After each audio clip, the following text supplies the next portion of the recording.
বেনাপোল বন্দর দিয়ে ভারতের সাথে বাণিজ্য ও পাসপোর্টধারী যাতায়াত ব্যবস্থা উন্নত করতে বন্দর ব্যবহারকারী বিভিন্ন সংগঠন, কাস্টমস, বিজিবি, পুলিশ প্রতিনিধিদের সাথে বৈঠক করেছেন নৌপরিবহন মন্ত্রণালয়ের সচিব ডক্টর নুরুন নাহার চৌধুরী। শুক্রবার দুপুরে বেনাপোল বন্দর অডিটোরিয়ামে এ সভা অনুষ্ঠিত হয়। বাংলাদেশ স্থল বন্দরের চেয়ারম্যান মোহাম্মদ মানজারুল মান্নানের সভাপতিত্বে সভায় অংশগ্রহণকারীরা বলেন, নানান সমস্যায় জর্জরিত বেনাপোল বন্দরে আমদানি রপ্তানি বাণিজ্য ঘাটতি দিন দিন বেড়েই চলেছে।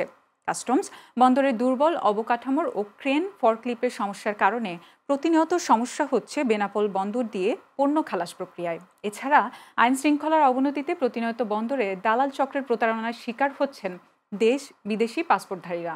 চলমান সমস্যার সমাধান করে বাণিজ্যিক পরিবেশ তৈরির আহ্বান জানান নেতারা।